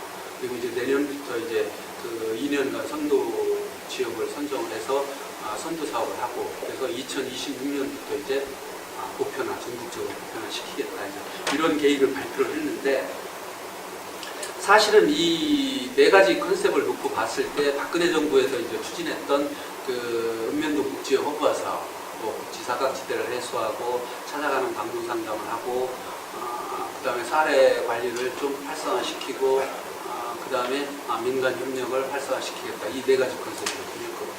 근데 읍면동 복지 허브화 사업 내에도 사실상은 지금 이제 노인 관련된 부분이 진행이 상당히 많이 되고 있는 거거든요. 예를 들면은 우리가 주거 같은 경우도 집수리 사업, 어려운 취약계층에 대해서 집수리 사업을 해주고, 또 노인이나 장애인이 이용할 수 있게 편리하게 하게끔 그런 형태로 집수리도 해주고 있고, 또 찾아가는 방문 의료 같은 경우는 읍면동 단위의 방문 간호사라든가 사례관리사를 배치를 해서 직접적으로 또 방문 의료도 하고 있고, 그 다음에 또 건강관리 부분에 있어서도 어르신들이 많이 있는 경로당 중심으로 자기 건강을 지키고 치매를 예방하고 이런 부분 프로그램들 상당히 많이 하고 있거든요. 이번에 이제 그 노인 커뮤니티 케어도 똑같이 그런 내용이 들어가 있고, 근데 굳이 지금 이걸 가지고 기존에 이 하고 있는 사업을 가지고 다시 커뮤니티 케어라는 걸 가지고 해야 될 필요가 있을까라는 그런 생각이 들어요.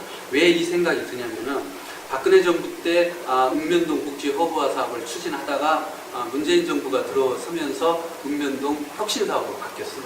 혁신사업으로 바뀌었다가 조금 있다가 주민자치형 공공서비스 사업으로 또 바뀌었어요. 근데 이제 주민자치형 공공서비스 사업이 뭐 크게 다른 게 아니에요. 읍면동의 행정을 혁신하겠다라는 하나의 꼭지하고 또 하나는 주민자치를 좀 활성화시키겠다 이 부분인데, 그 읍면동의 행정 혁신도 들어가 보면은 기존의 읍면동 복지 허브화를 좀 한 단계 업그레이드 시켜서 찾아가는 보건복지 서비스 사업을 하겠다라는 부분인데 같은 맥락이에요. 똑같아요. 실제 읍면동 복지 허브화 사업 때도 그 우리가 찾아가는 그 방문 상담을 할 때 가장 중요한 부분이 방문 간호사다. 기본적인 그 취약계층에 대한 의료 부분 이런 부분을 우리가 지원을 해줘야 된다라는 측면에서 계속 요구를 해왔고 실질적으로 또 그렇게 진행을 해왔거든요. 근데 그 부분이 또 하나고, 또 하나는 이제 그 주민생활 밀착형 서비스 같은 경우, 뭐 안전이라든가 뭐 이런 부분을 읍면동에서 본청으로 업무를 이관하겠다. 뭐 이런 얘기인데 그 부분도 이전부터 이루어졌던 사업이에요, 사실. 또 하나는 이제 그 읍면동장 공모제, 또 주민선출제 이 부분이거든요. 실제 1956년도에 읍면동장 선출을 했었죠. 민선 읍면동장이 실제 있었어요. 아주 잠깐이지만 있었는데, 이제 그런 부분을 지금 같은 경우는 이제 조치원 같은 경우도 보면은 읍면동장을 이제 과장급이나 이런 데서 공모를 해서 지역 주민한테 선택을 할 수 있게 되죠. 그런 형태로 가고 어느 정도 일정 기간이 지나면은 공모를 실시하겠다 민간에서는 이런 부분이거든요. 그리고 하나는 이제 주민자치 공간을 실제 주민들한테 오픈하겠다 이 부분이에요. 근데 제가 이제 아까 사무국장님 얘기했지만 한 2년 6개월 동안 읍면동에 동해 근무를 하면서 제가 역점을 뒀던 부분이 이제 그 복지 허브화 사업이 한 꼭지고, 또 하나는 이제 주민자치를 원래 왜 주민자치가 설치되었는지 그 목적에 맞춰서 좀 활성화를 시키겠다라는 측면을 가지고 두 가지 사업을 사실 다 해봤거든요. 그래서 공간 같은 경우도 지역 주민들한테 좀 오픈을 해주기 위해서 뭐 계단 갤러리를 하고 사무 공간 이외에는 주민자치에서 전적으로 관리를 다 했으면 좋겠다 이런 사업들을 좀 해봤어요. 해보고 있는데 사실은 그 부분이 쉽지는 않아요. 이 실제 주민이 참여하고 주민의 복지력을 향상시키고자 하는 그 노력들은 상당 기간이 흘러야 되는데 실제 행정기관에서 개입을 하면은 상당히 더뎌요. 또 그리고 행정기관에서 개입하면 상당히 조급해요. 왜냐하면 성과를 도출해야 되기 때문에. 그렇기 때문에 또 문제점도 많이 발생하는 그런 부분이 있어요. 또 하나 이제 그 하나 꼭지가 이제 주민자치 활성화 이 부분은 읍면동이 대표 기구로서 주민자치위원회에서 주민자치회를 하겠다 해서 시범적으로 실시를 하고 이제 상당 부분 많이 진출이 되고 있는 것 같아요. 그 다음에 이제 뭐 마을 의제라든가 이런 것들을 하겠다라는 부분인데, 제가 이 부분을 기존에 다 아시는 부분을 두 가지 꼭지를 다시 한번 말씀드리는 이유는 사실은 정책의 내용이라든가 방향성이라든가 이런 부분에 있어서는 거의 다른 게 없어요. 대동소이해요. 근데도 불구하고 정책 채널이 복지부를 통해서 가느냐, 뭐 행정안전부를 통해서 가느냐 이런 거에 따라서 정책이 혼선이 오고, 또 정권이 바뀔 때마다 그 기존의 사업들을 가지고 재포장을 해서 다시 하다 보니까 지역복지를 담당하는 현장에서는 혼란이 가중될 수밖에 없어요. 그러다 보니까 상당히 문제점도 많이 얘기하고, 교수님께서도 마지막에 말씀을 하셨지만은 이 정책의 일관성과 구체성을 가지고 사업을 계속을 해도 이게 지속 가능할지 아닐지가 불가능한 이런 상황인데, 이게 뭐 5년마다 정권이 바뀔 때마다 뭐하거든요. 실제 읍면동 복지 허브화 사업을 해서 전국적으로 하고 그런 뭐 수범 사례 뭐 이런 걸 하면서도 계속 강조했던 부분이 과연 정권이 바뀌면 이 사업이 지속될 것이냐, 라는 부분에 대해서 지역 주민들도 상당히 의구심을 많이 가지고 있어요. 근데 이 사업이 계속적으로 가고 있음에도 불구하고 역시 똑같은 사업임에도 불구하고 주민자치형 공공서비스 사업으로 또 바뀌었고, 또 하나는 거기에다 한 가지 더 플러스해서 커뮤니티 케어 사업을 하겠다라고 하는 거예요. 근데 실제 이제 그 복지부에서도 이 컨셉을 잡기 위해서 뭐 포럼도 많이 하고 각종 의견 수렴도 지역을 다니면서 많이 하는 것 같은데 실제 뚜렷하게 잡기가 상당히 어려워요. 근데 사실 이 커뮤니티 케어를 하기 위해서 가장 중요한 부분은 이 돌봄 서비스가 되기 위해서는 공동체가 기반이 형성이 되지 않으면 사실은 이 사업은 어렵다. 교수님이 정확하게 지적했다고 봐요. 이건 문재인 정부가 끝나고 또 어떤 정부가 들었을지, 또 정권이 연장될지 변경될지는 모르지만 틀림없이 정권이 변경되면 또 흐지부지 가능성이 상당히 높지 않느냐, 그런 생각이 들어요. 물론 이제 저도 공공기관에서 일을 하고 현장에서 업무를 보고 있지만 상당히 불만이 많아요. 솔직히 그런 부분에 있어서. 왜냐하면은 같이 직원들과 일을 하면서 혼란을 겪고 어려움을 많이 겪고 있는 그런 일 중에 하나거든요. 근데 이 지역 복지력을 향상시키는 부분에 있어서 가장 중요한 부분이 공동체다. 이 공동체라는 것은 뭐냐면 지역의 복지 문제를 지역 주민들이 스스로 찾아내고 지역 주민들이 함께 풀어나가고자 하는 그러한 노력들, 이게 이제 공동체 형성의 기반이거든요. 이게 바탕이 되지 않으면은 절대 안 됩니다. 그리고 꼭 이러한 사업들을 국가 정부에서 주는 보조금 사업으로 꼭 해야만 하느냐, 이러한 부분에 대해서도 우리가 근본적으로 좀 의문을 가질 필요가 있겠다라는 생각이 들어요. 왜냐하면 우리가 사업의 지속 가능성을 가지고 가야만이 이 민관 협력도 자리를 잡을 수 있거든요. 아까 하나센터 우리 팀장님 말씀하시는데 이 민과 관이라는 것은 관이 우선이 아니고 민이 우선이에요. 그래서 실질적으로 이 공동체 기반이라는 것은 지역 주민이 실질적으로 먼저 참여하고 해보고 행정기관에서는 보조 역할을 해주고 그 민간이 잘 나갈 수 있는 소프트 역할을 해주는 그러한 부분이 됐을 때 민간 협력이 정착을 할 수 있고 또한 공동체의 형성 기반이 될 수 있다라는 부분이에요. 그러기 위해서는 주민 주도력, 이게 상당히 중요하다고 봐요. 그래야 마을 의제라든가 복지 의제라든가 이런 부분들을 같이 찾아내야 된다. 그래서 우리가 공동체의 기본이 되고 근본이 되는 학습 공동체, 어떤 의제가 발생됐을 때 마을 회의를 개최하고 의견을 수렴하고 우리 지역 주민들이 어떻게 참여를 할 것인가 해서 그 문제를 스스로 해결해 나가려고 하는 노력들, 이런 게 주민 주도력이 우선적으로 되고, 그게 되기 위해서 학습 공동체가 이루어져야 되고, 또 하나는 우리 선생님 얘기했던, 사무국장님 얘기했던 우리가 경제 공동체, 마을 단위 내에서 사회적 기업이 됐던 마을 기업이 됐던 그런 것들을 스스로 해서 이 공동체가 잘 운영될 수 있는 그러한 경제 공동체도 어느 정도 좀 기반이 돼야 된다라는 생각이 들고, 제가 이제 경로장애인과서 업무를 보다 보니까 그 마을 단위로 경로당이 거의 하나씩 다 있고, 또 거기에다 플러스 알파에서 마을 회관까지 다 있어요. 저희가 이제 516개소 경로당이 엄청나요. 그리고 새로 신축을 한다든가 리모델링을 하면은 사실 개인 집보다도 더 좋아요. 그 다음에 모든 비품들이 다 있어요. 경로당 다.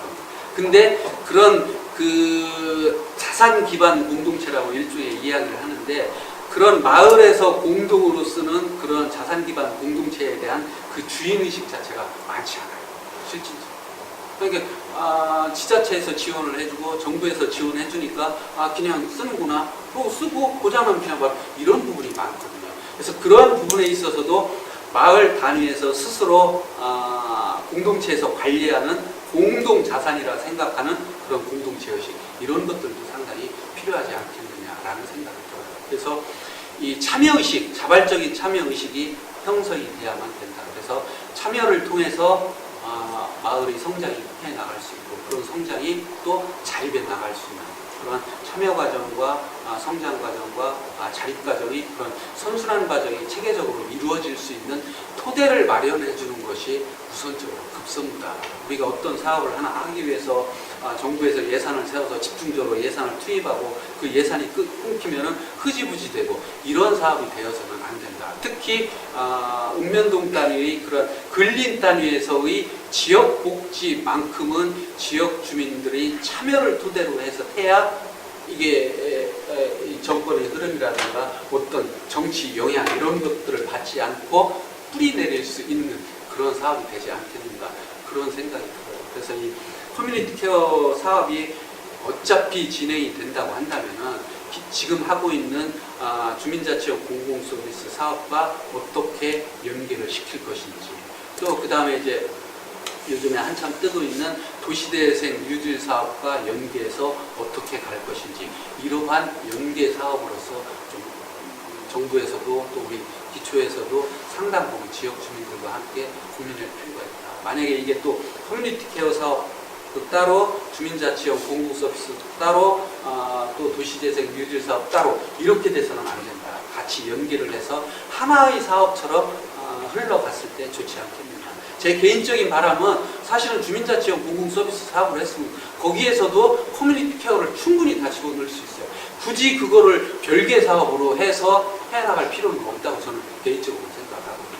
그리고 어차피 정부 정책의 방향이고 하면은 저희들도 또 같이 가야 되는 그런 방향이라고 한다면 어쨌든 연계해서 같이 갈 수 있는 그런 방향을 모색하는 것이 좋지 않겠느냐라는 그런 좀 생각을 해봤고요. 또 오늘 그 독일에 갔다 오셔갖고 또 우리 교수님께서 체계적으로 또 독일의 역사와 이렇게 말씀을 해주셔서 제 나름대로 상당히 좋은 뜻깊은 그런 좀 저희가 됐던 것 같습니다. 과장님 지금 앞에서부터 지금 끝까지 공공에서 계시면서의 어떤 구축과 미래의 어떤 방향성까지 자세하게 설명을 해주신 것 같아서 과장님의 어떤 사회복지적 어떤 지식의 깊이가 느껴지는 토론 내용이었는데요. 근데 이제 거기서 각종 중앙정부에서 내려오는 정책들에 대해서 지자체에서 그거를 흡수해서 할 수밖에 없다라는 거는 당연히 알겠는데 지금 충남 아산 쪽에서의 어떤 민간에서의 역할, 민간에서의 갖고 있는 자원을 공공에서 어떻게 흡수할 것인지에 대한 부분은 말씀이 지금 없었거든요. 제가 못 느꼈는지는 모르겠는데. 근데 이제 서울특별시나 이런 데서 각 지자체에서 요즘 협치 거버넌스라는 이야기를 굉장히 많이 하는데 지금 말씀하셨던 어떤 주민자치회에는 주민의 어떤 의식, 공동체 이 얘기가 거버넌스라고 이어질 수 있는 건지 아니면 충남 아산은 민간과 함께 민간의 어떤 사업 역량을 존중하면서 어느 정도의 협치를 이루고 있는지는 이야기해 줄 수 있으신지. 말씀은 드리는데 이제 판단을 이제 제가 이제 뭐 잘 된다 못 된다 하기는 참 어려운 부분인 것 같아요. 사실은 이제 이 복지에 있어서 민간 협력 부분에 있어서 가장 핵심은 저는 지역사회보장 협의체라고 봐요. 그래서 예전에도 이제 그 업무를 보면서 가장 그 협의체가 지역 내에서 해야 될 부분이 많고 그 다음에 이제 복지를 한 단계 업그레이드 시킬 수 있는 게 지역사회보장 협의체의 역할이다라는 부분 상당히 제 나름대로 강조를 받았거든요. 그래서 그 부분에 있어서는 어느 정도 좀 궤도에는 좀 올라가 있다고 봐요. 또 그 다음에 이제 민간협력 활성화를 위해서 저희 아산시 같은 경우는 이제 그 행복팀 추진단이라고 해서 읍면동 단위별로 그 민간 단체들을 구성을 해서 자원을 발굴하고 또 그 자원을 배분하는 그런 역할들을 또 그 읍면동 지역사회보장 협의체 그 역할을 이제 행복팀 추진단이라고 하고 있거든요. 근데 사실 제가 동에서 일을 해보면서 읍면동 단위의 지역사회보장 협의체가 별도로 또 설치를 해야 될 필요성이 있는가 이거에 대한 논란이 많았어요. 왜냐하면 이제 주민자치회 내에도 또 복지분과가 별도로 있고 또 그 각 읍면동별로 사회단체가 많게는 10개, 적게는 뭐 한 8개, 7개 정도 다 돼 있거든요. 근데 실질적으로 그 사회단체에서도 복지사업은 다 해요. 이게 체계적이고 지속적인 복지사업이 아니라 그렇지 산발적인 복지를 상당히 많이 하고 있거든요. 근데 그러한 컨트롤 타워 역할을 읍면동 지역사회보장협의체에서 해줘야 된다. 그게 주민자치위원회든 아니면 별도로 구성한 지역사회보장협의체든 간에 누군가는 해줘야 된다. 그렇기 때문에 그 역할을 하기 위해서는 읍면동 지역사회보장협의체가 필요하다는 부분에는 저도 공감을 했고 또 실제로 그렇게 가려고 했어요. 다만 문제는 그 읍면동에 대해서 혹시 뭐 실정을 아시는 분이 있을지 모르겠지만은 읍면동에서 가서 보니까 그들만의 리그에 사실은 사회단체에 참여하는 사람들이 신규가 이렇게 진입할 수 있는 장벽이 상당히 막혀 있어요. 그래서 뭐 통장이나 이 통장 하는 분은 계속적으로 이 통장 평생 직업으로 하고 뭐 이렇게 하니까 신규 인력이 들어오질 못해요. 그래서 제가 거기 있으면서 주민자치위원을 거의 다 바꿨어요. 한 번. 이제 임기가 2년인데 제가 이제 발령받고 1년 반이 지나면서 주민자치위원을 새로 뽑는 그 기회가 돼서 그 2명을 남겨놓고 다 뽑아서 제가 요거를 상당히 많이 먹고 반발도 많이 있었는데 그게 쉽지 않더라고요. 왜냐면 그래서 이건 좀 여담이지만은 우리나라의 모든 이 주민 선출이라든가 뭐 어떤 사회단체 임기를 전 3선으로 다 제한을 해야 된다. 우리나라 이 정치의 문제도 이 3선 제한을 해야 된다. 이게 뭐 7선, 8선 돼갖고 뭐 거물급 정치인이 이거 다 없애버려야 된다. 이 시간이 흐르면 흐를수록 이 초심의 마음은 다 없어지거든요. 그래서 제가 이제 동에 있으면서도 이게 가장 큰 문제다. 이게. 그래서 통장 한 번 보면 계속적으로 보고 주민자치위원회는 계속하고 또 주민자치 하던 사람이 바르게 살기 위원하고 바르게 살기 위원하고 새마을하고 이렇게 하거든요. 실제 그래요. 그래서 새마을단체 회의에 가면은 이 통장이 몇 명 들어가 있고 바르게 살기 위해 몇 명 들어가 있고 뭐 이렇게 돼 있어요. 제가 통장들은 통장만 보십시오 해서 해칙도 바꿔줬어요. 통장 고유업무만 구비하고 그 다음에 주민자치위도 주민자치 고유업무만 해라. 새마을은 새마을만 고유업무를 할까 다 해칙을 바꿔줬어요. 근데 지금은 떠나갖고 또 거의 원상태 돼가고 그런 상황인 것 같은데 이 부분은 뭐냐면은 공동체예요. 역시 공동체하고 똑같은 부분이에요. 그래서 이게 지역사회 내에 이 지역 주민력을 키워주고 복지력을 키워주는 게 상당 기간을 흘러야 되는데 우리나라는 그런 거에 관계없이 상당히 조급하게 생각을 해서 우리가 사업을 하잖아요. 또 행정기관도 역시 마찬가지입니다. 그러다 보니까 어느 하나의 사업, 어느 역사와 전통을 가지고 뿌리내리는 이런 것들이 상당히 적다라는 그런 생각이 들어요. 그 다음에 이제 자원동원 같은 경우는 저희는 좀 어느 정도 상당히 시세도 좋고 해서 이 자원 발굴이라든가 이런 부분이 다른 지역보다는 상당히 활발히 잘 되는 부분이고 그런 그 분배에 있어서도 민간의 역할 존중 이런 부분을 상당히 많이 하려고 노력을 해요.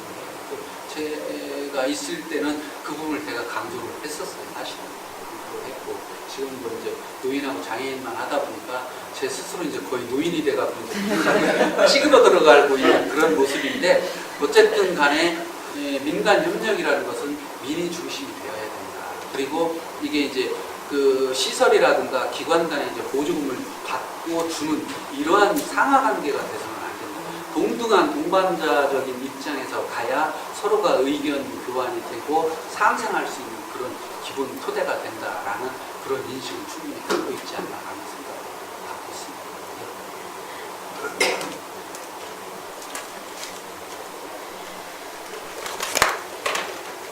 자, 같이 이쪽 갔다 오셔서 무슨 말씀 있으시면 하십니다. 그 지역 공동체 말씀해 주셨는데요. 전 지역사회보장협의체에서 일하고 있으니까 읍면동 지역사회보장협의체 활동도 쭉 몇 년 동안 봐왔고 또 관의 입장, 또 민간의 입장 뭐 이렇게 고민도 많이 해보고 쭉 제가 여기서 일한 지 8년째 됐으니까요. 보고 느낀 거는요. 민간 중심으로 일어나야 된다. 그리고 이게 지속 가능해야 된다. 이게 관건이기는 하거든요. 이 지역 공동체가 성공할 수 있다는 게. 근데 거기서 가장 큰 핵심은 그 지역 주민들의 이 공동체가 아직까지는 이제 과도기 일지도 모르겠지만 성공 경험을 못 느껴봤어요, 이분들이. 제가 가서 읍면동 협의체 교육도 제가 다 다니고 있는데 가서 보면 이거 안 돼. 우리 안 돼. 우리는 면이어서 안 돼. 우리는 복지관 뭐 이런 기관이 하나도 없어서 안 돼. 우리는 뭐 다들 가난해서 안 돼. 이런 의식이 되게 팽배해 있어요. 그리고 또 어느 곳에서는 사실 뭔가를 막 하고 싶어 하는데 그 담당 공무원이 우리 동네 안 돼요. 안 보여요. 이런 부정적인 의식들이 되게 많아요. 그러니까 왜 부정적으로 생각할까? 근데 그게 단순히 무조건 나쁜 게 아니라 그렇게 해본 성공 경험이 없기 때문에 그런 것 같아요. 주민들 자체적으로 우리 동네 요구하고 싶으니까 이렇게 해보자. 뭐 동사무소에서는 이렇게 도와줄 거야. 동사무소에서는 요 부분 도와주면 돼. 이런 계획을 긍정적으로 시도를 잘 못하시더라고요. 개중에 시도하시는 곳에서는 정말 확 일어나서 이렇게 잘 하기도 하고, 그래서 그런 모습들을 봤을 때는 뭐 한 10년, 20년 전에 비하면 지역 공동체 정말 지금 잘 되고 있는 거거든요. 그거하고 비교해 보면. 그래서 안 된다 할 게 아니라 조금씩 더 긍정적인 시각을 가지고 조금 더 서로 이렇게 믿어주고 이렇게 끌어주고 하다 보면 그런 지역사회 연계나 그런 것들이 조금 더 앞으로 더 좋아지지 않을까 그런 생각이 듭니다. 공무원이 문제다. 저는 파주시에서 왔는데요. 그러니까 저도 고향이 파주가 아니고 파주에 30년 살다고 해서 원주민으로 안 쳐주거든요.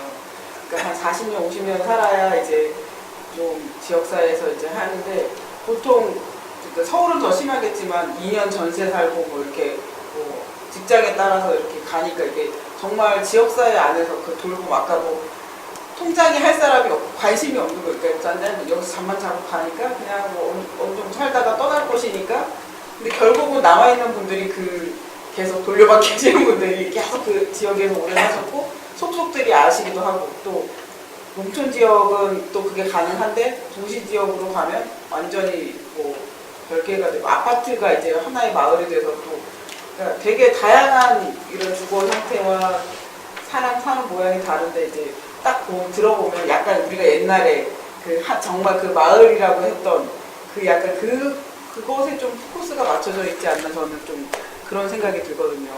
그러니까 지금은 시골에 어르신들밖에 안 살고 집끼리 가는데 한 15분 걸렸는데 나는 너무 힘들어서 이 집을 못 가는 거예요. 그러니까 나랑 연령대가 비슷하고 말을 하고 싶고 해도 가는데 오래 걸리고 왔다 갔다 하는데 너무 오래 걸리니까 이웃끼리 단절이 되기도 하고 농촌 지역은 서울은 뭐 당연히 뭐 이렇게 이웃 간에도 뭐 이렇게 뭐 서로 이렇게 안면도 없는 상황이라서 정말 그 지역사회 돌봄이 이웃 간에 그냥 단순히 그런 공동체라기보다는 정말 이제 사회 서비스 차원의 그런 지역 사회 서비스로 이제 가야 되지 않을까. 그러니까 단순히 개인의 그냥 선한 마음으로 이웃의 어르신이 반찬 뭐 잘 드시는지 뭐 이런 그런 것도 중요하긴 하지만 정말 그런 사회 서비스로 나가야 되지 않을까라는 생각이 듭니다. 근데 그것도 일종의 이제 인적 자원이라는 표현은 좀 그런데 사실은 이제 할 사람이 있고 하지만은 진입 장벽이 막혀 있다고 판단하기 때문에 아예 관심을 끄는 그런 부분인 것 같아요. 그래서 제가 이제 운양삼동에 있을 때 보면은 아파트가 신규 아파트가 거의 터미널 주변이기 때문에 계속 많거든요. 인구가 지금은 38,000인데 제가 있을 때는 한 34,000 정도가 됐었어요. 34,000인데 이 중에 한 27,000이 아파트 거주자. 아파트 거주자는 사실은 동에 관심도 아무것도 없어요. 실제 이제 통장하고 입주자 대표의 일장 외에는 나머지 이 동에서 뭐 하는 거 자기에게 필요한 서류 외에는 일체 관심이 없는 거예요. 그래서 저 사람들을 우리 지역사회에 어떻게 끌어들일까 이런 부분을 고민을 많이 해서 저희가 이제 주민자치 사업으로 이분들한테 이 동에서 하는 사업들을 알려줘야 되겠다. 우리가 읍면동복지 허브화 사업을 하면서 이웃이 이웃을 돌보는 이런 동네복지 체계를 만들어서 이렇게 하는데 당신들도 좀 이렇게 참여를 해줬으면 좋겠다. 이런 내용들을 우리 주민자치회가 주가 돼서 해봤으면 좋겠다라는 취지로 사업을 몇 가지를 했었어요. 그래서 마을신문을 우선 만들어서 아파트 지역 세대에 집중적인 공략을 하자라고 해서 우선적으로 분기별로 만들어서 우리가 좀 지역의 사례들을 배포를 해주고 또 아파트 공동체를 만들기 위해서 우리가 계단 오르고 내리고 많이 하잖아요. 근데 삼성병원인가 거기서 어플을 개발을 했더라고요. 그래서 저희가 연락을 해서 거기 협약을 맺어서 어플을 무료로 다운받고 건강보험관리공단 좀 협조 요청을 해서 돈을 받아갖고 이 보드판인가요? 그 어플 깔은 걸 휴대폰 대면은 이게 누적이 되잖아요. 그래서 그걸 해서 그 입주자 대표회장님, 관리소장님, 그 아파트 통장님들을 전체 저녁에 불러가고 연석회의를 해서 우리가 한번 이거 해봅시다. 그때 당시에 17개 아파트 단지를 다 오시라고 해서 그래서 그 사업을 해서 단지 내에서 서로 익명성을 버리고 서로 계단 오르면서 좀 대화도 나누고 서로 이야기도 나눌 수 있고 자기 건강을 챙기고 이 사업도 좀 했었어요. 그 사업도 했었고 또 하나는 이제 주민공동체 사업으로 해서 그 삼동 청사가 이 보건소 옆인데 이 주차 공간이 아주 비좁아요. 그러다 보니까 그 아파트 담벼락 쪽에 뭐 주차 무질서 이게 엄청났거든요. 근데 이 부분을 해결할 수가 없는 거예요. 다 그거에 대해 문제를 인식하는데 그래서 고민하다 한 게 그 아파트 벽에 갤러리를 만들자. 갤러리를 만들고 이렇게 불빛을 쏘게 되면은 자연스럽게 여기 구경할 수 있는 게 되고 이 공 같은 걸 설치를 할 수가 있잖아요. 그럼 주차를 보내요. 지금 같은 경우는 3개월에 한 번씩 사진도 전시하고 미술협회 그림도 전시하니까 깔끔해졌어요. 그러면서 앞에 토지를 시에서 매입을 해서 주차, 공용주차 부지, 유료 주차 부지를 만들고 하니까 중간에 지금은 아주 깔끔해졌어요. 그게. 그런 부분도 이제 주민자치 사업으로 시작을 해본 것 같아요. 그래서 이제 제가 떠난 이후로 이제 아파트 단지 내에서 바자회 같은 경우도 하고 주민들이 참여하는 어떤 그 1년에 한 번씩 하는 뭐 한마당 잔치 이런 것도 지금 진행하고 이렇게 조금씩 그런 게 업그레이드 되는 거예요. 그렇게 하면서 아파트에 계신 주민들도 내가 이 지역사회에 거주하고 내 이 지역사회 주민대의 행정기관의 동사무소인데 동사무소에서 이러한 사업들을 하고 있구나. 나도 십시일반 도움을 해야겠다. 뭐 이런 걸 끄집어내기 시작하는 것이죠. 그러한 노력들이 같이 이루어져야 된다. 그래야 그 인적 자원도 발굴을 하고 그 사람들을 자꾸 끌어들이고 기존에 있는 사람들이 빠져주면서 새로운 활력을 불어주고 이런 게 이제 선순환 과정으로 이루어져야 되지 않을까라는 그런 생각이 듭니다. 저한테 질문하시지 말고. 궁금한 게 하나 있네요. 과장님한테 질문 아니에요. 저희 과장님이라서 싫어하실 것 같아서 교수님한테 어쨌든 지금 이제 지역사회 돌봄이 이제 어떻게 보면 주제인데 이제 과장님도 아까 이제 노인 커뮤니티 케어에 대해 설명했지만 결국 이게 보면 결국 어르신이 살던 곳에서 살기 위해서 민간이든 공공에서 부족한 부분들을 거의 이제 투입해서 지원해주는 형태잖아요. 그래서 저도 이제 궁극적으로 보면 독일의 사례를 봐도 장애인이 지역사회 안에 살기 위해서는 지역 주민들이 이해를 해야 되고 아까 뭐 보호자업장 형태의 그런 것에서 봐도 기업이 뭐 그런 판로나 이런 부분에 대해서 걱정 안 하겠고 쭉 지역사회 안에서 이분들이 살 수 있게 지역사회가 관심을 가져주지 않으면 사실상 돌봄이 지역사회 안에서 이루어지기 어렵다라는 형태인데 교수님이 보실 때 지금 정부에서 내놓은 이 노인을 대상으로 한 커뮤니티 케어 이 정책에 대해서 혹시 뭐 부족한 부분이라든가 보완돼야 될 부분이 있다라고 생각하시는 게 있는지 제가 봐도 공동체라는 이 부분은 전혀 배제되어 있는 것 같거든요. 그냥 자원들을 계속 투입해주는 그래서 그분이 살던 곳에 살게 하면 그냥 제 판단에는 이게 무슨 생활시설과 뭐가 다르지? 그냥 살던 곳에서 사는 것뿐 아닌가? 라는 생각이 좀 강하게 들거든요. 혹시 교수님의 생각은 어떠신지 좀. 저렇게 생각하시면 돼요. 그 소득주도 성장이란 말이 있었잖아요. 그러다 요즘에 포용적 성장 이렇게 그러는데 그게 다 그냥 단순히 그냥 복지국가예요.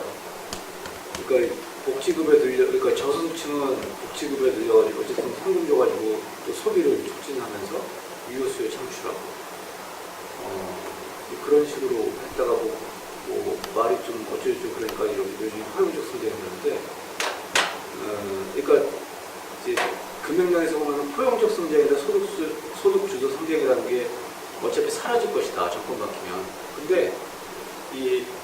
국가를 지향한 어떤 그런 사회적 기본적 합의는 쭉 뭐 그게 보수와 진보의 템포에 따라서 진도가 좀 많이 나올 수도 있고 적게 나올 수도 있고 어쨌든 일정 방향성이 있을 거 아니에요. 커뮤니티 케어도 마찬가지인 게 일단 저는 커뮤니티 케어 잘 안 될 거라고 봅니다. 될 게 없잖아요. 왜냐하면 이게 커뮤니티 케어라고 포장이 되어 있지만 그 다음에 이걸 지역사회 중심 도움이라고 포장이 되어 있지만 결국은 그 일반적인 지역사회 서비스 체계를 구축하는 거잖아요. 그게 커뮤니티 케어로 포장이 되어 있을 뿐이지. 그래서 어떤 형태로든지 간에 계속 갈 거예요. 과장님도 말씀하셨지만 용어는 바뀌죠. 용어는 바뀌겠지만 그래서 커뮤니티 케어는 안 된다라고 했을 때 그럼 지역사회 서비스 전달 체계가 구축이 안 될 것이냐 그건 아니고 근데 이제 중요한 건 지역사회 돌봄체가 진짜 구축이 되려면 계속 강조가 되지만 지자체 정치가 돼야 돼요. 그러니까 복지부에서 주도해가지고 절대 안 돼요.